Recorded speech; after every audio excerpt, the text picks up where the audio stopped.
नमस्कार बच्चों, आज मैं आप लोगों के सामने 9वीं कक्षा के लिए जो है नया पाठ लेकर आई हूँ, जिसका नाम है वीरांगना चन्नम्मा।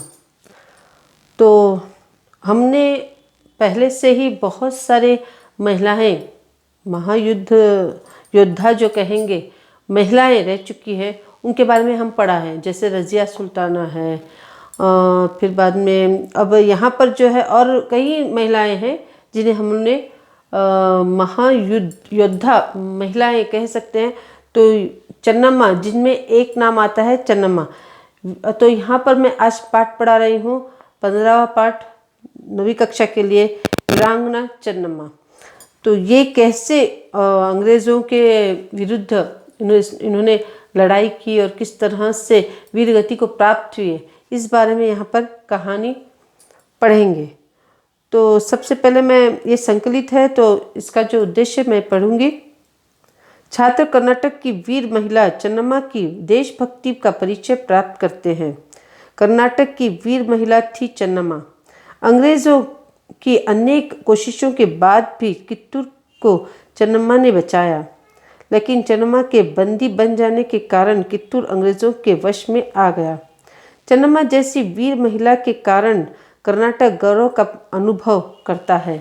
तो जो कित्तूर जो है वो क्या है, चन्नम्मा के वश में था, अर्थात चन्नम्मा वहाँ की रानी थी। तो वो जो है अंग्रेज़ों ने कई बार जो है क्या किया, अटैक किया, कित्तूर पर हमला किया, मगर जितनी बार भी उन्होंने किया, उनके जो इरादे थे, वो जो कित्तूर को लेना चाहते थे, वो क्या है सफल नहीं हुए, क्योंकि चन्नम्मा जो है उनका विरोध करके हर एक युद्ध क्या है जीत रही थी। अब उस बारे में जो है हम विस्तार से यहाँ पर पढ़ेंगे। 9वीं शताब्दी में सत्तालोलुप का अर्थ है लोभी, लालची, ठीक है।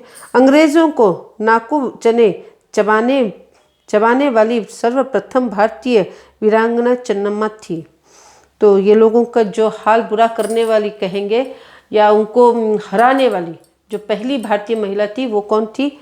चन्नम्मा, रानी चन्नम्मा थी। चन्नम्मा का जन्म काकतीय वंश में सन 1778 में हुआ था, अर्थात 1778। काकतीय वंश में जो है इसका जन्म हुआ था सन 1778 में। उनके पिता का नाम दुलप देसाई और माता का नाम पद्मावती था। तो उनके पिता का नाम क्या था? दुलप देसाई, और माता का नाम था पद्मावती।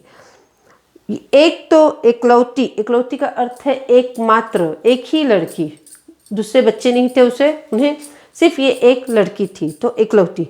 फिर रूपवती और स्वस्थ, वो जो पैदा हुई थी वो तो एक थी, लाड़की थी, और लाडली बोलेंगे ना, वो थी, और साथ ही रूपवती थी, सुंदर थी, और उस पर से स्वस्थ थी, ठीक है, सेहतमंद थी, हेल्दी थी। चन्नम्मा शब्द का अर्थ ही है सुंदर कन्या। अब उस चन्नम्मा का अर्थ क्या है? सुंदर कन्या, सुंदरता, ठीक है। उनकी शिक्षा दीक्षा राजकुल के अनुरूप ही हुई। उनकी जो भी शिक्षा थी, उन्होंने जो भी क्या ट्रेनिंग लिया, वो क्या था? राजकुल के अनुसार थी, अर्थात राज्य में कैसे पैलेस में बोलो या राज में बोलो, किस तरह से लिए जाते थे ट्रेनिंग, उस के अनुकूल जो है उनकी ट्रेनिंग चल रही थी। घोड़े सवारी, शास्त्रों का अभ्यास, आखेट का अर्थ है शिकार करना, आखेट आदि युद्ध कलाएं उन्होंने अपने वीर पिता के उत्तराधिकारी के रूप में मिली थी। अब ये जो भी है, घोड़े सवारी बोलो, शास्त्रों का अध्ययन बोलो, या फिर शिकार करना, तीर जो भी है, तो ये जो कुछ अभ्यास है वो किसके पर? उनके पिता जो थे बहुत ही क्या कहेंगे, ब्रेव थे, बहादुर थे, हिम्मत वाले थे, उनसे उन्हें मिली थी, ठीक है। वो भी हिम्मत वाली थी, ब्रेव थी, तो बहादुर थी, तो उनसे ये सब मिला था। और वो ज्ञान जो था, वो जो अभ्यास था, वो उनके पिता से ही मिला था। अपने जन्म गुरु के समीप में उन्होंने उर्दू, मराठी और संस्कृत भाषाओं का अध्ययन किया और उन्होंने जो है अपने गुरु से जो है मराठी सीखी, उर्दू सीखी और संस्कृत सीखी। ये उर्दू और संस्कृत जो है पहले ज़माने में, पहले युग में जो बहुत ज़्यादा होते थे। जो भी कविताएं लिखी जाती थी पहले संस्कृत में लिखी जाने लगी, बाद में उर्दू। तो ये बहुत ही सभी, जहाँ तक समझती हूँ, पहले युग के जो व्यक्ति थे, महाकवि बोलो या फिर महापंडित जो भी है, वो क्या है पहले संस्कृत में ही सब सीखते थे, बाद में उर्दू सीखना शुरू किया। तो यहाँ पर जो है उन्होंने भी ये भाषा सीखी, मराठी, उर्दू और संस्कृत। कित्तूर कर्नाटक राज्य के उत्तरी बेलगावी जिले में है। आप लोग जानते होंगे कित्तूर कहाँ है, ये क्या बताने का आवश्यकता नहीं है, वो बेलगाम के जिले के करीब आता है, तो उत्तरी बेलगावी में है। उन दिनों कित्तूर कर्नाटक राज्य के व्यापार का प्रसिद्ध केंद्र भी था। कित्तूर जो था बिजनेस के लिए जो है एक सेंटर था, वो जो कर्नाटक का क्या था, बिजनेस के लिए एक सेंटर था कित्तूर। वहाँ पे बिजनेस होता था, उद्योग होता था, व्यापार होता था, तो वो उसके लिए वो प्रसिद्ध था। देश विदेश के व्यापारी वहाँ के बाजारों में हीरे जवाहरात खरीदने के लिए आया करते थे। ऐसे समृद्ध राज्य के प्रजावत्सल राजा मलसर्ज थे, तो वहाँ पे जो है व्यापार करने के लिए क्या है, देश विदेश से क्या आते थे, लोग आते थे और वहाँ पर व्यापार करते थे, हीरे जवाहरात के व्यापार करते थे। इतना श्रीमंत वो राज्य था। और वहाँ के जो समृद्ध राज्य के जो है प्रजावत्सल राजा कौन थे, मलसर्ज थे। चन्नम्मा के माता पिता ने बड़े हौसले से उनका विवाह राजा मलसर्ज के साथ कर दिया। अब चन्नम्मा का जो विवाह है कित्तूर के राजा मलसर्ज के साथ किया गया था। रानी चन्नम्मा कित्तूर के राजमहल में सुख से रहने लगी। उनकी कोख से एक पुत्र रत्न का जन्म हुआ। अब जो है उनकी शादी जो है मलसर्ज से होने लगी, तो वो क्या है अपने राजभवन में है खुशी से, आनंदित से रह रही थी। कुछ टेंशन नहीं, कुछ भी ये नहीं था, क्योंकि उनके पति ही क्या थे, वहाँ के उस राज्य के राजा थे, तो इसीलिए वो सुख से आराम से रह रही थी। और उनसे जो है एक बेटा पैदा हुआ। ठीक है, उनकी कोख में अर्थात उनके पेट में क्या है, एक बेटा होता है, मगर थोड़े समय के बाद क्या है वो भी मर जाता है। अब आगे पढ़ेंगे हम। जिसका नाम था शिव बसवराज। तो उनके कोख में जो बेटा था अर्थात लड़का जो हुआ था उनको, बाद में लड़का पुत्र पैदा हुआ था, तो उनका नाम क्या था, शिव बसवराज। नाम याद रहे, शिव बसवराज उनका बेटा था और उनके पति जो थे वो थे मलसर्ज। ठीक है, लेकिन बचपन में ही उसकी मृत्यु हो गई। अब उनकी मृत्यु क्या हो गई, बचपन में ही वो मर गया। राजा मलसर्ज की पहली पत्नी थी रुद्रमा। पूना के पटवर्धन ने मलसर्ज को चालाकी से बंदी बना लिया। अब मलसर्ज की जो पहली पत्नी थी रुद्रमा करके, ठीक है, उनसे भी एक बेटा रहता है, तो अब वो बाद में देखेंगे। तो यहाँ पर जो है पूना के जो पटवर्धन थे उन्होंने क्या किया, मलसर्ज को क्या है बंदी बना लिया, कैद कर लिया उनको। चालाकी से उनसे क्या कर लेता है, कैद कर लेते हैं पूना के। वहीं उनकी मृत्यु हो गई। अब वो वहीं पर मर गए, अर्थात उनकी मृत्यु हो जाती है। अर्थात यहाँ पर क्या बताया गया है कि मलसर्ज जो है कित्तूर के राजा थे, उनकी शादी किससे हो गई, विवाह किससे हुआ, चन्नम्मा से हुआ। ठीक है, चन्नम्मा से हुआ। तो चन्नम्मा के यहाँ क्या होता है, वो राजा थे तो राजभवन में खुशी से थी, आराम से थी, और उनसे क्या हो जाता है, एक लड़का पैदा होता है। एक लड़का पैदा होने का उसका नाम क्या रखते हैं, शिव बसवराज। जो थोड़े समय के बाद क्या होता है, उसकी भी मृत्यु हो जाती है, छोटा रहता है तभी वो मर जाता है। तो राजा मलसर्ज की एक पहली की पत्नी होती है जिसका नाम था रुद्रमा। ठीक है, उससे जो है एक बेटा रहता है, मगर वो क्या है पूना में जो एक क्या कहेंगे, पूना के पटवर्धन जो थे वे क्या करते हैं, चालाकी से जो है मलसर्ज को कैद कर लेते हैं। चालाकी से उसे क्या है अरेस्ट कर लेते हैं और उसे जेल में डाल देते हैं, जहाँ पर उनकी मृत्यु हो जाती है। तो ये क्या हो जाती है, बाद में विडो हो जाती है, चन्नम्मा अर्थात विधवा हो जाती है। तो रुद्रमा से जो है मलयसज की मृत्यु के बाद चन्नम्मा ने रुद्रमा के पुत्र शिवलिंग रुद्रसर्ज को गद्दी पर बिठाया। गद्दी पर बिठाना अर्थात सिंहासन पर बिठाया। तो उनके जो रुद्रमा का जो बेटा था शिवलिंग, उसे क्या करते हैं, वो गद्दी पर सिंहासन पर बिठा देते हैं। कौन? चन्नम्मा, रानी चन्नम्मा। शिवलिंग रुद्रसर्ज ने चन्नम्मा की सलाह को हवा में उड़ाकर चाटुकारों अर्थात क्या, झूठी प्रशंसा करने वाले, ठीक है, उनके साथ गहरी मित्रता कर ली, जिससे कित्तूर का पतन अर्थात विनाश शुरू हुआ। तो अब गद्दी पर जो है शिवलिंग को बिठाया जाता है, तो जो भी वो एडवाइस देती थी, जो भी वो निर्णय देती थी, या फिर जो भी कहती थी चन्नम्मा, रानी चन्नम्मा, किसको? शिवलिंग को, कि तुम ऐसे करो ऐसे करो, जो भी सलाह देती थी, तो उसे वो सुनता नहीं था। हवा में उड़ाना अर्थात नेग्लेक्ट करना, ठीक है, उसे सुनता नहीं था, उसे केयर ही नहीं करता था। तो इस वजह से, और वो उसके जो मित्र थे वो क्या झूठी प्रशंसा करने वाले थे, उसकी झूठी तारीफ करते थे, उसकी झूठी प्रशंसा करते थे। तो उनकी बातें सुनकर उनसे मित्रता ज़्यादा कर कर क्या कर दिया इसने, कित्तूर को जो है विनाश की ओर ले जाने लगा।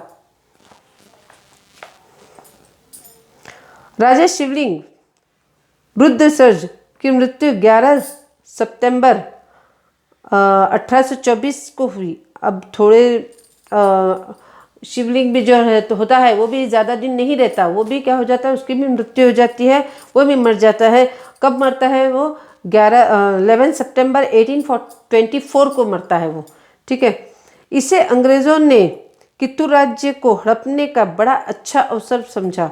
अब उसकी मृत्यु होते ही कोई भी गद्दी पर नहीं बैठ सकता था, कोई राजा नहीं बन सकता था। तो इसीलिए अंग्रेज़ों को वो एक चांस मिल गया कि कित्तूर को हड़प ले। अब कौन है जो आगे आके उनसे लड़ाई करेगा? राजा ही नहीं है, कोई पुरुष ही जात नहीं है उस वहाँ पर। तो अंग्रेज़ों को क्या हो जाता है, वो चांस मिल जाता है कि वो क्या करते हैं, उसे हड़पने का प्रयास करते हैं कित्तूर को। हड़पना अर्थात क्या है? अनुचित रूप से ले लेना, तो इलीगली तरीके से लेना, ठीक है। राजा निसंतान मरा था, अर्थात उसकी कोई संतान नहीं थी, उस राजा की, शिवलिंग की जो है कोई संतान नहीं थी। तो कोई पुत्र था ही नहीं, तो वो ऐसे ही मर गया था। उसने अपने एक संबंधी गुरुलिंग मलयसज को गोद लिया था। तो उसकी तो संतान नहीं थी, मगर उसने क्या किया था, उसके एक संबंधी थे जो बीवी के घर के जो रहते हैं, उनसे क्या है, एक लड़के को क्या है गोद लिया था, जिसका नाम था गुरुलिंग, ठीक है, मलयसज, याद रखो। लेकिन अंग्रेज गोद लिए पुत्र को उत्तराधिकारी नहीं मानते थे। अब जो गोद लिया गया है पुत्र, उसे क्या है, पूरा अधिकार या शासन या सिंहासन पर बिठाया नहीं जा सकता, उसे उत्तराधिकारी नहीं बनाया जा सकता, ठीक है। उसे जो है विरासत में कुछ नहीं मिलता, वो हेड नहीं हो सकता, वो राजा नहीं बन सकता, ऐसे अंग्रेजों ने कहा था। वे नहीं मानते थे इस उत्तराधिकारी को।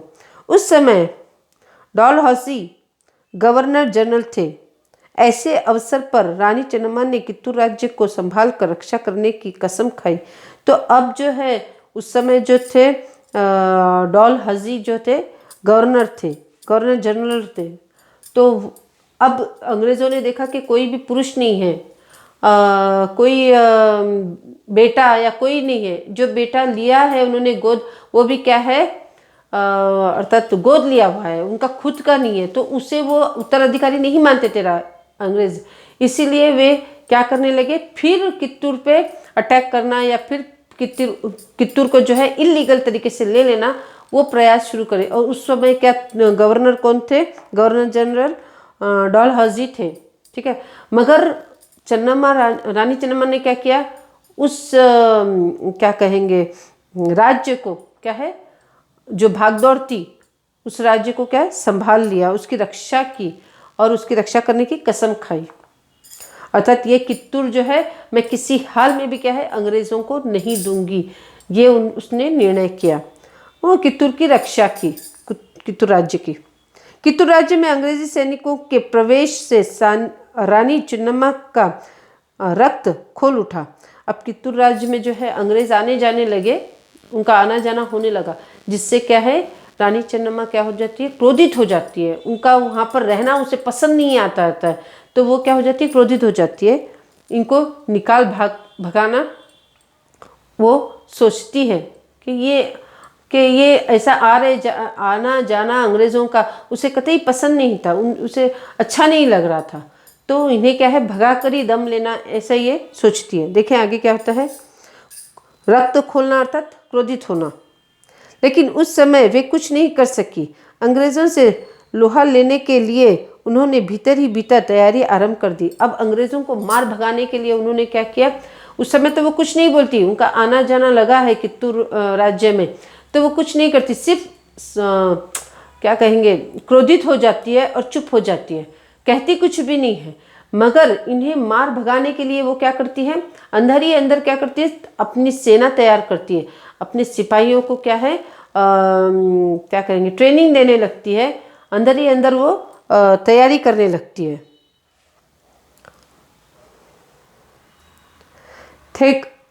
थाइकरे ने रानी चेन्नम्मा को भांति भांति के संदेश भेजे। थाइकरे जो था वो क्या करता है, रानी चेन्नम्मा को क्या है लेटर लिखता रहता है और उसे क्या करने लगता है, क्या संदेश, अलग अलग तरीके से संदेश देने, अर्थात धमकाने लगता है। ये कहेंगे कि धमकाने लगता है, एक बार धमकाता है, कभी एक बार रिक्वेस्ट करता है, तो कभी लेने की बात करता है, हम क्या है कित्तूर राज्य क्या है लेंगे। इस तरह से अलग अलग तरीके से क्या है वो पत्र संदेश लिखने लगता है, पत्र लिखने लगता है, भेजने लगता है। मगर रानी अपनी स्वाधीनता का सौदा करने पर राजी न हुई। वो किसी हाल में नहीं मानती, वो कित्तूर बेचना या लेन देन के बारे में वो सौदा नहीं करती है। ठीक है, इसी समय थेकरे को कित्तूर राज्य के यलपशेट्टी और वेंकटराव नामक देशद्रोही मिल गए। अब थेकरे को जो है हमारे भारत में हमेशा हम देखते हैं, अधिक से अधिक देखते हैं कि कोई ना कोई क्या है देशद्रोही रहता ही है। तो यहाँ पर जो है दो व्यक्ति, नाम याद रहे, यलप्पा शेट्टी और वेंकटराव, ये जो है दो देशद्रोही जो है, जो रानी चेन्नम्मा के अगेंस्ट विरुद्ध जो है होते हैं और वो अंग्रेज़ों से मिल जाते हैं, जिनके कारण रानी चेन्नम्मा क्या हो जाती है, मारी जाती है। आगे चलकर पढ़ेंगे, अब देखेंगे। तो ये दो जो है देशद्रोही क्या है, इसे थैकरे को क्या है मिल जाते हैं। वे कित्तूर का नमक खाकर कित्तूर की जड़ खोदने में लगे वे थे। अब ये कित्तूर में रहकर कित्तूर का ही नमक खाकर और कित्तूर को ही विनाश करने में लगे हुए थे ये। तो ये इतने बड़े देशद्रोही थे। ऐसे लोगों को क्या है कभी भी माफ़ी नहीं होनी चाहिए। तो यहाँ पर ये भी क्या करते हैं, कित्तूर में रहकर कित्तूर का ही नमक खाते हैं और उसे ही तबाह, उसे ही बर्बाद कर, इसे डिस्ट्रॉय करना चाहते हैं ये दोनों। थेकरे ने उन्हें कित्तूर का आधा आधा राज्य सौंप देने की लालच दिखाई। तो अंग्रेज़ हमेशा हम देखते आए हैं कि कुछ ना कुछ लालच जो है हम भारतीयों को देकर ही क्या किया है उन्होंने, हमारे भारतीयों को टुकड़े टुकड़े कर दिया उन्होंने, अर्थात सबको अलग अलग कर दिया, हमेशा कोई ना कोई लालच देकर। तो यहाँ पर भी इन दोनों को क्या है आधा कित्तूर देने का लालच दे दिया उन्होंने, आधा कित्तूर राज्य। ठीक है, बदले में वे कित्तूर के सभी भेद खोलने और भरसक सहायता देने को तैयार हो गए।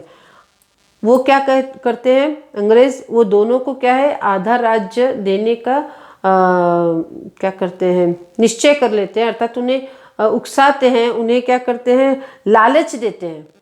तो ये उसके बदले में क्या है, वो कब देंगे ये कित्तूर का राज्य, जब वे रानी चन्नम्मा की पूरी खबर जो है इनको पहुंचाएंगे और हर एक भेद, हर एक खबर जो है रानी चन्नम्मा की इन्हें पहुंचाएंगे और उनकी सहायता करेंगे, तभी ये आधा राज्य जो है उन्हें दिया जाएगा, वेंकट को और यल्लप्पा शेट्टी को। ठीक है,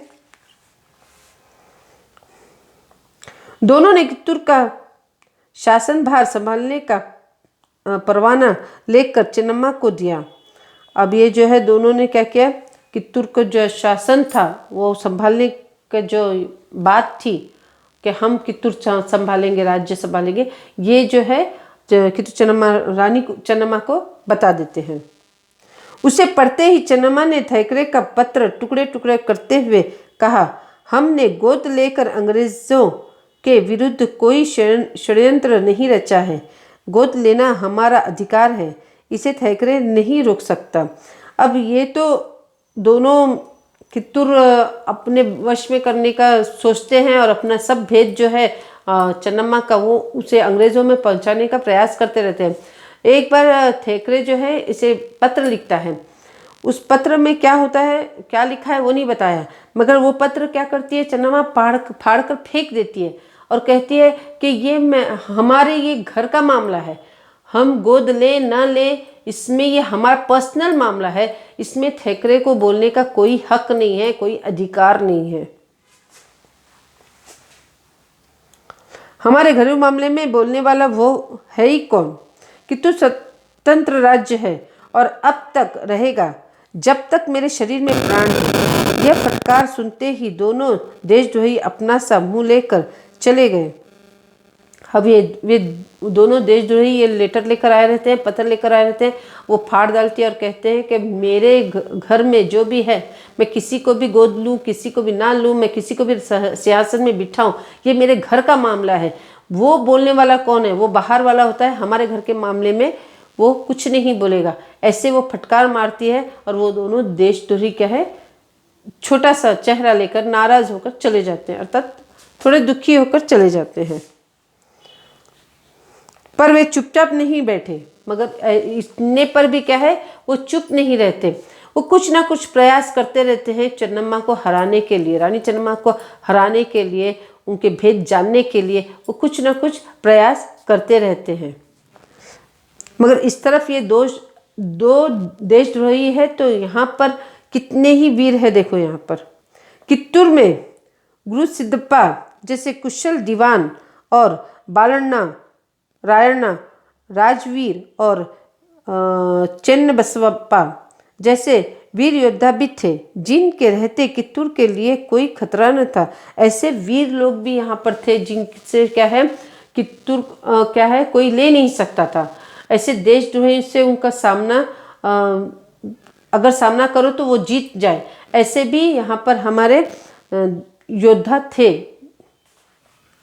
कित्तूर की जनता अंग्रेज की चाल से भली भांति परिचित थी। थैकरे स्वयं बड़ी सेना लेकर कित्तूर आ पहुंचा। अब जो है कित्तूर रानी चन्नम्मा जो है अंग्रेज़ों की हर एक चाल को जानती थी और क्या है, इस वजह से क्या है, वो अंदर ही अंदर क्या है तैयारी कर रही थी। तो अब एक दिन क्या हो जाता है, थैकरे जो है बड़ी सेना लेके आर्मी समझो जो भी है, तो उसे लेकर वो अटैक करने आ जाता है। किंतु रानी उससे नहीं डरी। थैकरे ने 500 सिपाहियों के साथ कित्तूर के किले पर चढ़ाई करने की आज्ञा दे दी। तो अब वो अपने सेना को लेकर आया है, 500 सेना थे, उन्हें सभी को लेकर क्या करता है, अटैक करता है, हमला करता है, चढ़ाई करता है कित्तूर पर। ठीक है, रानी ने वीर सैनिकों को युद्ध के लिए ललकारते हुए कहा, मातृभूमि के सपूतों, अपने प्राणों की बाजी लगाकर हम अपनी मातृभूमि की रक्षा करते हैं। अंग्रेज इसे हमसे बलपूर्वक छीनना चाहते हैं, लेकिन इसे हम कैसे छोड़ सकते हैं? यह हमें अपने पूर्वजों से मिली है।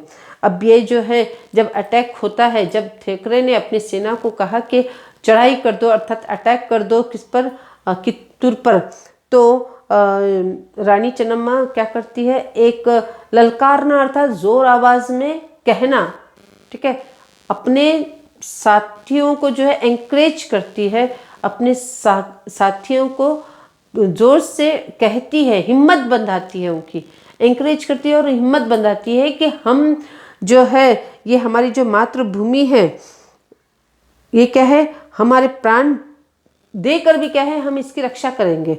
और जो है ये जो अंग्रेज है, ये हमें ये जो कित्तूर है हमसे छीनना चाहते हैं, जो हमें पूर्वजों ने दी है। ठीक है, जो बचपन से हमें पूर्वजों ने दी है, हमारे बड़े लोगों ने दी है, बड़े बुजुर्गों ने दी है। तो इस धरती को जो है, इस कित्तूर की धरती को जो है हमसे अंग्रेज छीनना चाहते हैं। तो ये हम कतई भी होने नहीं देंगे, कदापि होने नहीं देंगे। तो तुम क्या है, हिम्मत से काम लो और इसका सामना करो, ये ललकार कर उन्हें कहती है, एंकरेज करती है, एक तरह से हिम्मत बंधाती है। उधर थेकरे ने धमकी दी कि 20 मिनट में आत्मसमर्पण कर दिया जाए, नहीं तो किला तहस नहस कर दिया जाएगा। कुछ समय बाद मर्दानी वेश में रानी चन्नम्मा शेरनी की भांति अंग्रेजों की सेना पर टूट पड़ी। अब जो है यहाँ पर जो है ये इतना ललकारती है, इतना जोश देती है, इतना क्या कहेंगे, एंकरेज करती है अपने सेनाओं को कि वो हिम्मत से काम लेके लड़े, डरे नहीं। तो दूसरी तरफ जो थेकरे है वो क्या करता है, अनाउंस करता है, कहता है कि 20 मिनट के अंदर तुम्हें क्या है, आत्मसमर्पण करना है, अर्थात अरेस्ट होना है, वरना मैं क्या है किले पर, फोर्ट पर जो है चढ़ाई कराऊंगा, अर्थात अटैक करूंगा फोर्ट पर। उनके पीछे 2000 योद्धा थे। वो अनाउंस करते ही चन्नम्मा क्या करती है, मर्दानी वेश अर्थात क्या, आदमियों का भेष डालकर, ऊपर पगड़ी डाल के जो है वो कपड़े पहनकर, वस्त्र पहनकर क्या है, घोड़े में सवार होके तलवार लेकर जो है आधमती है। और कई क्या सेनाओं को, उनकी सेनाओं को जो है, अंग्रेजों को है मार डालती है, शेरनी की भांति आती है और सेनाओं पर टूट पड़ती है, अर्थात कई सेनाओं को वो मार देती है। उनके पीछे 2000 योद्धा थे। अब इनके तो 500 थे, 500 थे, अंग्रेजों के 500 सेना थे, मगर कित्तूर चन्नम्मा रानी के जो थे वो कितने थे, 2000 थे, 2000 थे। ठीक है, तो किसकी मात्रा ज्यादा हो गई, 500 की या 2000 की, 2000 की। अर्थात रानी चन्नम्मा के जो सेना थे बहुत ही शक्तिशाली भी थे और बहुत ज्यादा भी थे। भयानक युद्ध हुआ। अंग्रेजों की सेना इस प्रवास को सह न सकी, वो भाग खड़ी हुई और थेकरे मारा गया। तो अब जो है वो 500 थे, 500 थे और ये लोग 2000 थे, अर्थात 2000 थे। तो इनकी ज़्यादा मात्रा हो गई। तो ये सैनिक जो है उन सभी को क्या है मार भगा दिया और थेकरे को क्या है जान से मार डाला, अर्थात उसकी मृत्यु वहीं पर हो जाती है। देशद्रोहियों का काम तमाम कर दिया गया। बंदी गोरे अंग्रेज अफसर के साथ उदारता का व्यवहार किया गया और उन्हें छोड़ दिया गया। लेकिन यह विजय बहुत दिनों तक न रही। अब जो है जीत रानी चन्नम्मा की हो गई, तो अंग्रेज जो है अरेस्ट हो गए।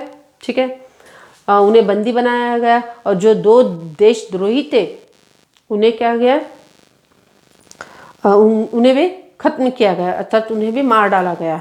और फिर बाद में उन्हें बंदी बनाकर उन्हें क्या है एक क्या मनुष्यता जैसा व्यवहार करके उन्हें छोड़ दिया गया कि इनकी क्या है, जो राजा ही ऐसा था तो प्रजा अर्थात सैनिक क्या करेंगे, इसलिए उन अंग्रेजों को क्या है छोड़ दिया गया।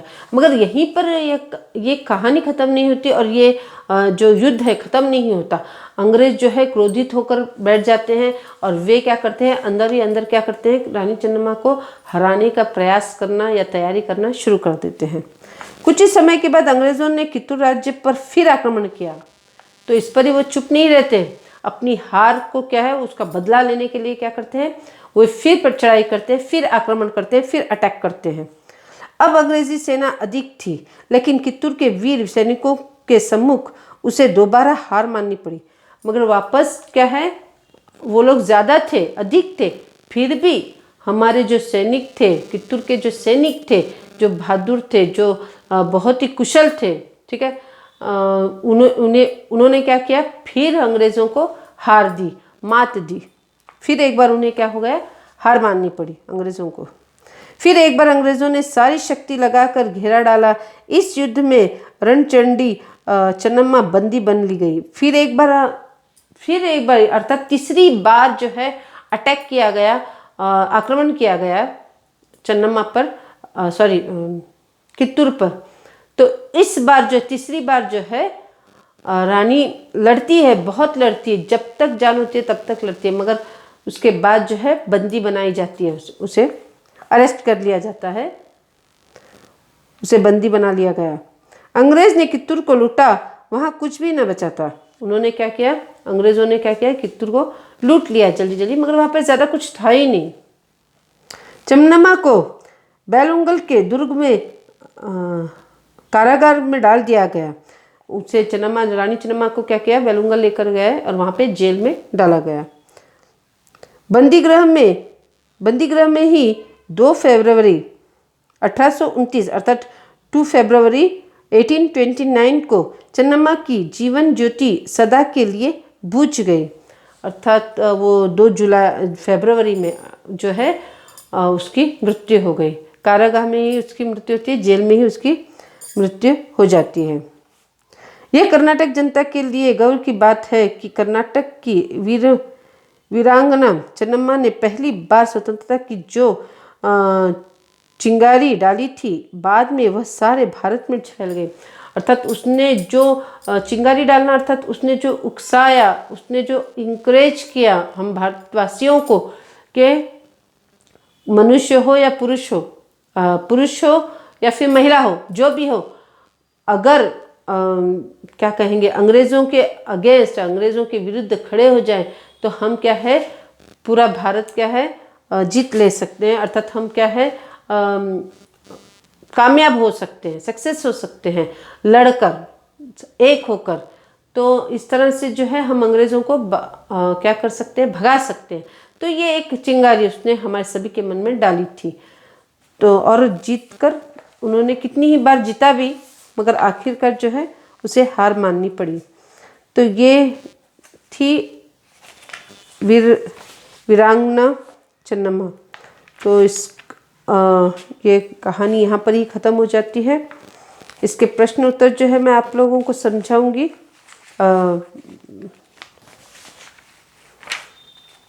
इसके प्रश्न उत्तर जो है आपको PDF द्वारा भेज दूंगी। तो मैं समझती हूँ समय बहुत कम है और आप लोगों को पढ़ाई करना है।